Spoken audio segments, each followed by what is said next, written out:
Bonjour les amis, la Maison du Bonheur by Kat et Karel vous propose de découvrir l'élevage à la main. Tout commence par un œuf qui est couvé par la maman oiseau avant d'éclore pour donner un oisillon tout nu sans aucune plume. L'oisillon est dans un premier temps nourri et élevé par les deux parents et il grandit petit à petit avec l'apparition des premières plumes. On commence à ce moment-là à le manipuler pour qu'il s'habitue à la main et à la présence de l'humain.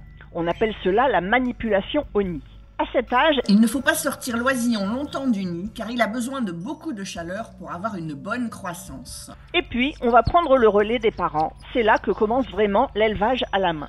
On va donc retirer l'oisillon du nid pour le mettre dans une couveuse chauffée à 38 degrés minimum. Et il va falloir nourrir l'oisillon. Selon son âge, on commencera à 8 ou 9 repas pour diminuer ensuite progressivement.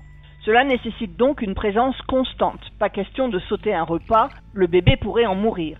En plus de chaleur, de lumière et de nourriture, il faudra aussi donner beaucoup d'amour à l'oiseau puisqu'on remplace ses parents. Il faut donc passer beaucoup de temps avec lui.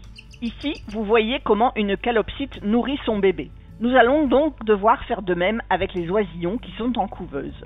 On va donc leur donner du Nutribird 21, c'est une pâtée spéciale pour oisillons. Le bruit que vous entendez, c'est le cri de l'oisillon qui a faim. La quantité de Nutribird à donner varie selon l'âge de l'oisillon, mais également d'une espèce à une autre d'oiseau. Le repas s'appelle le gavage de l'oisillon. Il va falloir s'assurer, surtout s'ils sont plusieurs, que chaque oisillon mange à sa faim et poursuive sa croissance correctement. Pour les plus petits, il faudra s'assurer que l'oiseau reste au chaud pendant toute la durée du repas en lui fabriquant une petite niche de chaleur avec la main. La pâtée est assez liquide et l'oisillon va donc en mangeant se salir et se mouiller le plumage. S'il est mouillé, il risque d'attraper froid. Il va donc falloir le protéger en lui fabriquant des midi-bavoirs dans des feuilles de papier toilette par exemple et en les utilisant d'une part pour protéger le plumage mais aussi pour nettoyer et sécher le plumage de l'oisillon dès que le gavage sera terminé, sinon la pâtée va durcir et former des cailloux dans les plumes.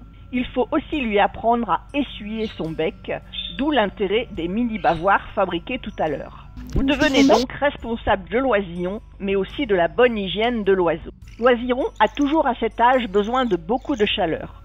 Donc, il faut le garder au chaud dans les mains et le remettre rapidement en couveuse une fois le gavage terminé. Au fur et à mesure que son plumage va se développer, il sera possible de baisser petit à petit la température de la couveuse et de garder l'oisillon un peu plus longtemps hors de celle-ci. Il faut également respecter le rythme de chaque oisillon, chacun ne mangeant pas au même rythme, mais aussi imposer des pauses aux plus gourmands pour éviter toute distension de l'appareil digestif et des graves problèmes qui pourraient en découler, notamment des torsions de l'estomac, des régurgitations ou un risque d'inhalation. Le jabot sera un indicateur de la quantité de pâté ingérée par l'oisillon. Il faut que celui-ci soit bien rempli, mais pas qu'il ne remonte dans le cou de l'oisillon. On peut aussi peser l'oisillon pour surveiller sa bonne croissance. Après le repas, l'oisillon a besoin de calme et de tranquillité pour digérer. On peut donc en profiter pour lui faire des petites caresses et le manipuler avec douceur. Au plus l'oisillon va grandir, au plus on peut augmenter la durée à l'extérieur de la couveuse afin de l'acclimater petit à petit à la température ambiante. Cela va permettre de renforcer la confiance de l'oisillon envers vous. Pour cela, il faut tenir compte de l'âge de l'oisillon et de son degré de maturité. Ici, nous avons 3 perruches nées chacune à 2 jours d'intervalle. Il y a donc 6 jours d'écart entre la plus jeune et la plus âgée. Et il faut donc adapter la quantité de Nutribird et la durée dans la couveuse à chacune d'elles, la chaleur étant primordiale à son bon développement. Il faut également veiller à ce que chacun mange suffisamment pour son âge. C'est l'occasion, lorsqu'il y a plusieurs oisillons à gaver, à leur apprendre aussi à patienter et à attendre leur tour, comme c'est le cas pour les 3 perruches que vous voyez à l'écran, qui sont sages et disciplinées. Mais avant ce résultat, il y a une période d'apprentissage, car les oisillons ont tous tendance à vouloir se jeter sur la seringue comme s'ils allaient être privés de nourriture. Il faut donc, à force de persévérance et de répétition, qu'elles comprennent qu'un ordre a été instauré et qu'il faut qu'elles restent à leur place en attendant leur tour. Ces oiseaux sont très intelligents et en 2 ou 3 repas, ils auront compris le principe. Et si ce n'est pas le cas, il faut replacer l'oiseau à la place que vous lui avez attribuée avant de lui donner la seringue. Et comme vous le voyez, même avec 6 oiseaux, tout est bien ordonné. Très rapidement, l'oiseau va comprendre que ses ailes peuvent être des aides précieuses. Au début, il ne tient pas bien sur ses pattes et va donc utiliser ses ailes pour se tenir en équilibre, se rattraper, se stabiliser et même ramper. Certains oiseaux très gourmands les utilisent même pour garder l'équilibre lorsqu'ils mangent. Au départ, après le repas, l'oisillon va chercher à se mettre à l'abri, soit dans la petite niche fabriquée avec les mains, soit dans un recoin chaud, comme ici, dans ma manche. En grandissant, il va s'affranchir et avoir besoin de moins de chaleur. Son instinct de protection va alors le pousser à grimper pour se mettre en sécurité en hauteur. Là aussi, il va utiliser ses ailes pour y accéder, mais aussi son bec. Il ne faut pas hésiter à féliciter et encourager l'oisillon. Ouais, c'est bien. Ses ailes vont aussi lui permettre de prendre de l'élan pour grimper encore plus haut. Va alors commencer une phase d'exploration, d'appréciation du vide, mais aussi d'observation attentive de l'environnement.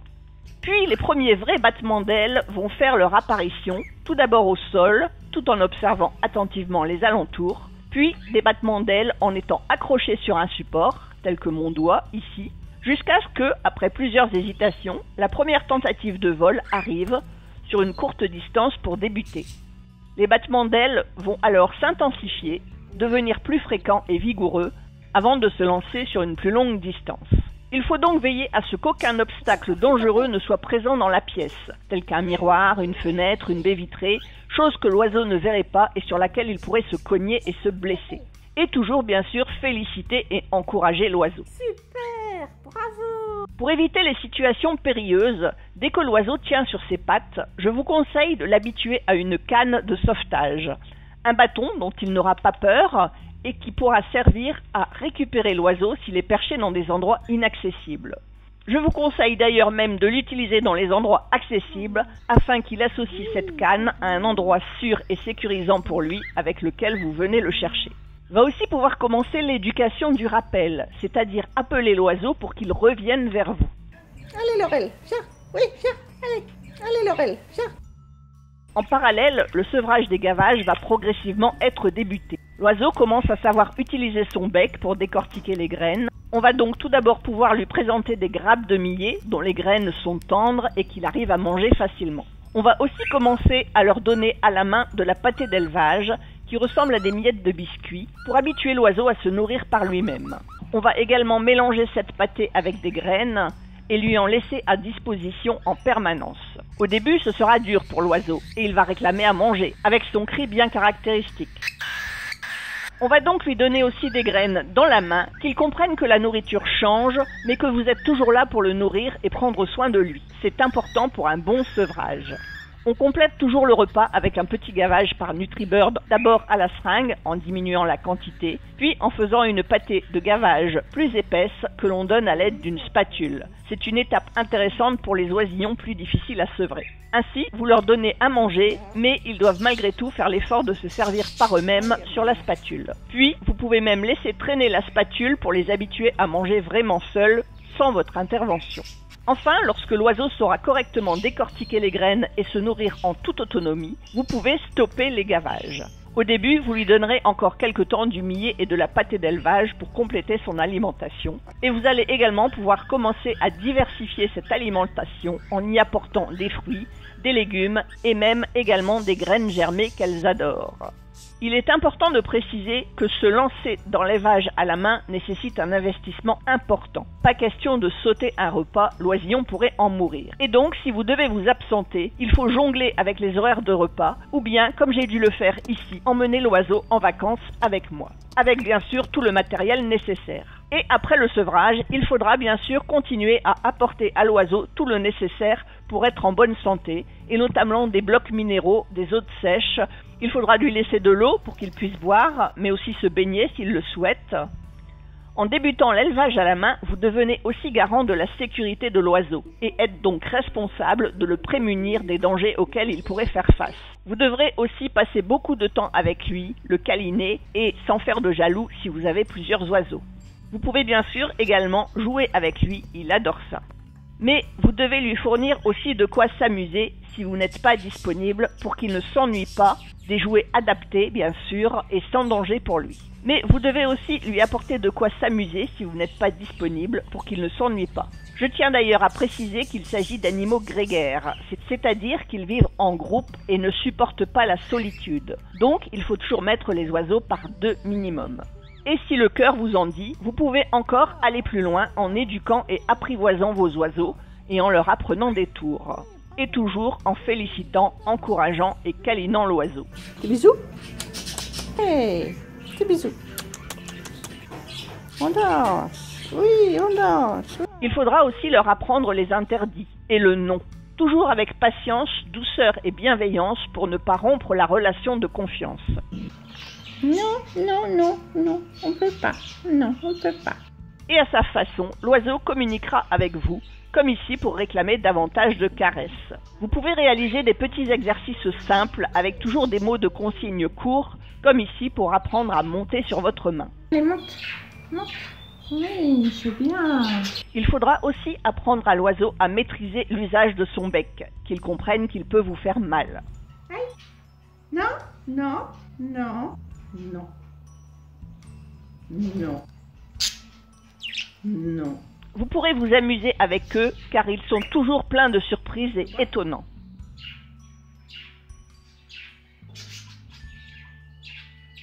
Si vous avez une calopsite mâle, vous pouvez aller encore plus loin en lui apprenant à chanter. Si vous ne savez pas siffler, vous pouvez utiliser comme moi une application de coca-ciel qui regroupe des chansons sifflées pour oiseaux. Choisissez bien la chanson car ensuite vous risquez de l'entendre en boucle.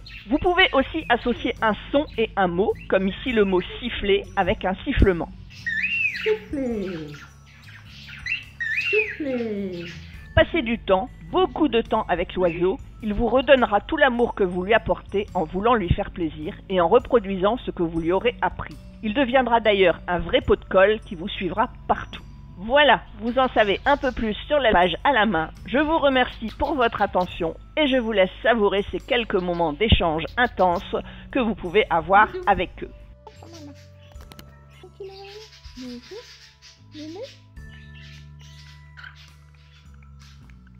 Bisous.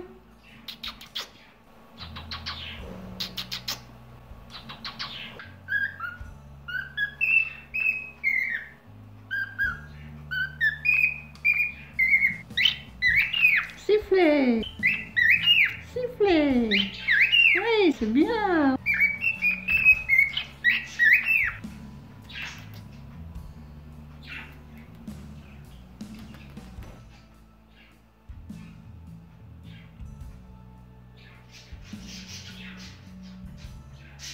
Et comment je fais pour vous caresser si vous êtes tous les deux sur 2 mains différentes? Je sais pas faire.